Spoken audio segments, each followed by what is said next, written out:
बैसाखी पर्व के पावन अवसर पर कपकोट स्थित प्राचीन भगवान काशल देव मंदिर में श्रद्धालुओं ने विधिवत पूजा अर्चना की। इस अवसर पर मंदिर प्रांगण में भव्य मेले का आयोजन भी किया गया। मंदिर के मुख्य पुजारी गणेश उपाध्याय ने बताया कि इस ऐतिहासिक मंदिर की स्थापना लगभग 1400 वर्ष पूर्व हुई थी। हर वर्ष बैसाख माह की तीसरी तिथि को मंदिर का मुख्य दरबार खोला जाता है और इसी दिन नए अनाज का भोग भगवान को अर्पित किया जाता है। मंदिर के समीप ही देवी बाई कुसुम का मंदिर भी स्थित है, जहाँ चेली बेटियां बाई कुसुम का स्मरण करते हुए ध्वज चढ़ाकर चढ़ावा अर्पित करती हैं। स्थानीय निवासियों ने बताया कि बाई कुसुम सतयुग में कपकोट के राजा की एकमात्र पुत्री थी। उनका विवाह बाल्यकाल में ही बैसानी के राजा के साथ हुआ, पर दुर्भाग्यवश वे कम उम्र में ही विधवा हो गई। सतयुग की मान्यताओं के अनुसार उन्हें सती के लिए ले जाया गया और सती होते समय बाई कुसुम ने कपकोट वासियों को श्राप दिया कि इस भूमि पर ना तो सुंदर कन्याएं होंगी और न ही उत्तम अनाज उपजेगा। इसी श्राप से मुक्ति पाने के लिए हर वर्ष बैसाखी के दिन श्रद्धालु उन्हें भेंट अर्पित करते हैं। वहीं तिरुवान गाँव में बाई कुसुम को चाचरे नृत्य के माध्यम से याद किया जाता है। इस पावन मौके पर श्रद्धालु बड़ी संख्या में मेले में शामिल हुए और जमकर खरीदारी भी की। क्षेत्र में दिन भर आस्था, उत्सव और सांस्कृतिक उल्लास का माहौल बना रहा।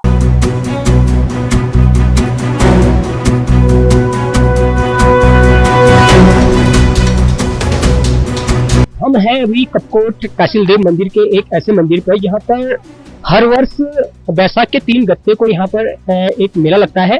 उस मेले के तहत यहाँ पर एक छोटा सा मंदिर है, यानी कि बाई कुसुम के बारे में यहाँ पर बताया जाता है कि हर वर्ष जो कि 3 गत्ते को यहाँ की जो विवाहिता जो बेटियां हैं या अन्य बेटियां हैं उन बेटियों को याद करते हैं जो बेटी यहाँ पर सती प्रथा के दौरान सती हुई थी। आइए जानेंगे कि कुछ बेटियां यहाँ की जो आई हुई हैं, जिनकी शादी अन्य स्थान पर हो चुकी है और वो हर वर्ष इस मंदिर पर आकर अपना एक श्रृंगार यहाँ पर भेंट स्वरूप करती है और साथ ही एक रिबन जो भी यहाँ पर भेंट करती है। तो जानेंगे कि क्या कुछ यहाँ पर देख रहे हैं कि किस तरह से बांध रही हैं। सबसे पहले सीसीएम आपको बहुत बहुत स्वागत। बहुत बहुत धन्यवाद आपको मुझे ये मौका देने के लिए। तो आज बैसाख के महीने का 3 गते का आज का दिन है। बाई कुसुम की याद में हम लोग ये पूजा करते हैं। बहुत ही मेमोरेबल है, बहुत ही अच्छा लगता है हमें ये सब करते हुए।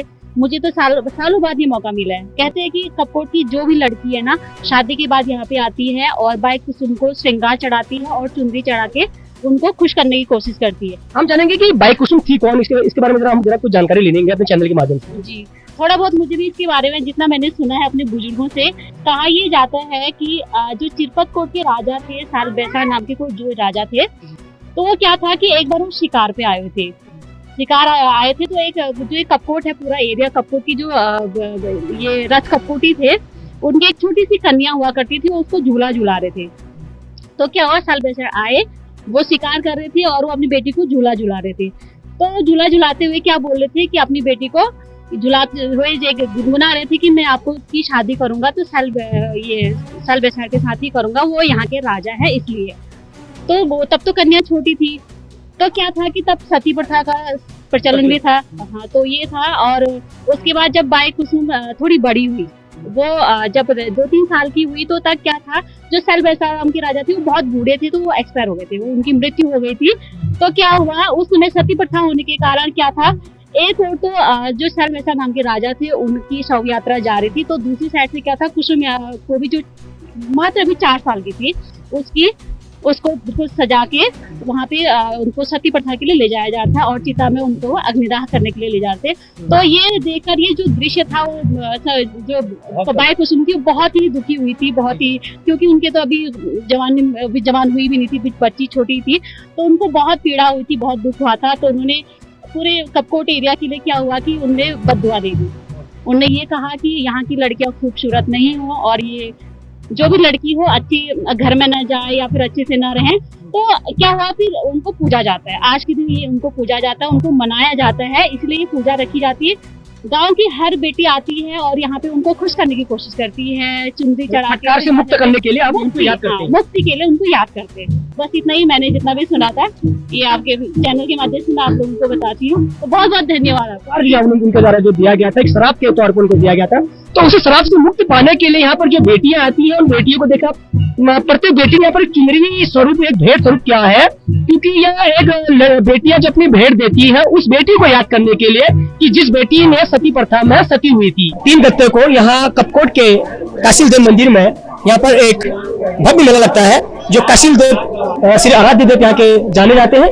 यहाँ के जो मुख्य पुजारी हैं श्री गणेश पाध्याय जी, उनसे पूछेंगे कि क्या कुछ इस मंदिर की विशेषता है। सर, सबसे पहले बहुत बहुत स्वागत है बोलेंगे। मैं सबसे पहले सीएसएन न्यूज का बहुत स्वागत अभिनंदन करता हूँ कि आप समय समय पर आकर हमारे इस परम धाम का देश विदेश में सभी जगह प्रचार प्रसार करते हैं, एक दूसरे को रूबरू कराते हैं, भगवान का आशीर्वाद पहुंचाते हैं। आपको बता देता हूं कि करीब 1400 साल पहले यहाँ हमारे आराध्य देव श्री काशिल बाबू के नाम से जिनको जाना जाता है, वो यहाँ स्थापित हुए हैं और इनकी पूजा हमारे कपकोट ग्राम पंचायत वार्ड नंबर 1, 2, 3 और क्या कहते हैं गहनाड़ ग्राम पंचायत, उत्तरौड़ा पनौरा न्याय पंचायत, पोलिंग ग्राम पंचायत, गैरखेत ग्राम पंचायत, चिराबगढ़, परमटी, गैरवेंड, यानी कि हमारे जो इतने गांवों की पूजा एक साथ वर्ष भर में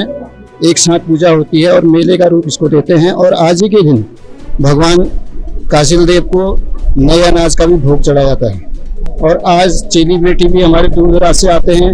यानी कि ये 3 गते बैसाख यानी 14, 15, 16, कभी 14 अप्रैल, कभी 15 अप्रैल, किसी साल 16 अप्रैल को निर्धारित तिथि पर ही शैलदेव विभूति का मेला यहाँ आयोजित होता है। इसमें दूर दूर से श्रद्धालु आते हैं। हमारे चुने हुए जनप्रतिनिधि यहाँ पर पहुँचते हैं। आज ही यहाँ हमारे क्षेत्र के विधायक जी, नगर पंचायत अध्यक्ष जी और पूर्व जिला पंचायत अध्यक्ष, पूर्व नगर पंचायत अध्यक्ष जी समेत तमाम जनप्रतिनिधि यहाँ आए थे और बहुत अच्छी तरीके से उनने पूजा पाठ की, देश और प्रदेश की खुशहाली की कामना यहाँ पर की गई। और दिन में 3 पहर में 3 आरतियाँ होती हैं। पहले की आरती शुरुआत की होती है, फिर भोग चढ़ने के बाद आरती होती है, फिर विसर्जन की आरती होती है। इसके बाद भंडारे का आयोजन होता है। भंडारे में दूर दूर से आकर लोग प्रसाद ग्रहण करते हैं और इस मेले की सभी को बहुत लंबा इंतजार भी रहता है। रात्रि को कपकोट गांव में मेला लगेगा, जहां चांचरी, पारंपरिक चांचरी का गायन होता है। और हमारे तिरवान में ये जहां हमारे तिरवा भाई लोग रहते हैं, वहां कालिका मंदिर में बाली कुसुमा जो हमारे राजा रथ कपूर जी की बेटी थी, उनके गीतों का गायन होता है, उनको भी याद किया जाता है। तो इस तरीके से जो है ये काशिल बाबू को लोग न्याय देवता के रूप में पूजते हैं और वो हर सिद्धि के दाता हैं। किसी भी संकट से लोग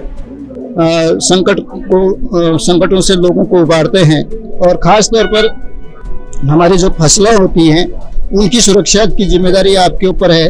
किसी भी अतिवृष्टि से फसलों को बचाते हैं, इसलिए ग्रामीण जिसके घर में जो भी चीज़ें होती हैं आज के दिन वो भगवान को अर्पित करते हैं और प्रेम से पूजा करके यहाँ गोदान भी करते हैं, दुर्गा सप्तशती का पाठ भी करते हैं। जिन लोगों की मनोकामना पूरी हो जाती है वो घंटे, घड़ियाल और यहाँ पूजा के काम आने वाले बर्तन भी अर्पित करते हैं और भगवान का आशीर्वाद प्राप्त करके यहाँ से जाते हैं। इन्हीं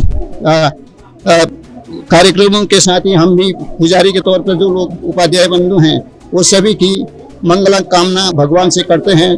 सभी के घरों में रिद्धि सिद्धि हो और कोई दुखी न हो, ये प्रार्थना हम भगवान से करते हैं। बहुत बहुत आपका धन्यवाद। तो आपसे हमारे साथ मंदिर के मुख्य पुजारी जिन्होंने भगवान काशिल देव के बारे में, मंदिर के बारे में बताया और इनकी जो यहाँ की स्थापना के बारे में जो उन्होंने बहुत जानकारी दी और बहुत यहाँ पर एक जो कि मंदिर था यहाँ पर बाई कुसुम, उसके बारे में आपने जानकारी दी। सीएसएन चैनल के लिए मैं तनुज तिवारी, कैमरामैन चंद्रशेखर के साथ।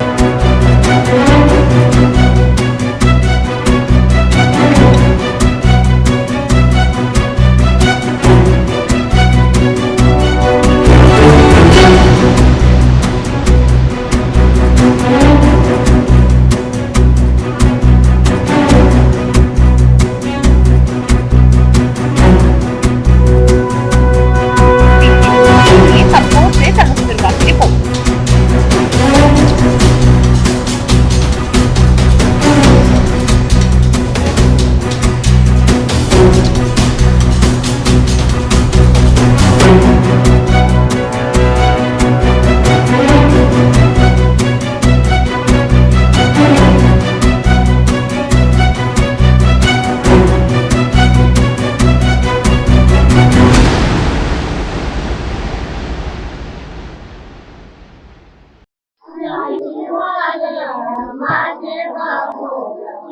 Bye.